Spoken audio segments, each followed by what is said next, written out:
جو دور میرا اور آپ کا دور ہے نا، یہ تیز لوگوں کا دور ہے، چالاک لوگوں کا دور ہے۔ لوگ ایسی ایسی بات سناتے ہیں کہ بندہ حیران ہو جاتا ہے۔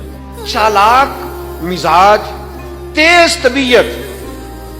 میں نے اپنی زندگی میں بڑے بڑے تیز لوگ ناکام ہوتے دیکھے، اور بڑے بڑے بھولے بندے، سیدھے سادے، لیکن ان لوگوں کو اللہ تعالیٰ نے اتنا نوازا ہے، اتنا کرم فرمایا ہے۔ تو سنو، ترمذی ہے، نبی اکرم صلی اللہ تعالی علیہ وسلم نے فرمایا جو مومن ہوتا ہے نا، وہ بھولا بھالا ہوتا ہے اور شرافت والا ہوتا ہے۔ بلکہ ایک حدیث میں تو حضور فرماتے ہیں مومن اتنا بھولا ہوتا ہے کہ سامنے والا اسے بیوقوف سمجھنے لگ جاتا ہے، اس کا خیال ہوتا ہے اسے تو عقل ہی کوئی نہیں۔ مومن بھولا بھالا۔ اور ایک حدیث میں یہ بھی لفظ ہیں کہ جنت میں اکثر بھولے بھالے لوگ جائیں گے۔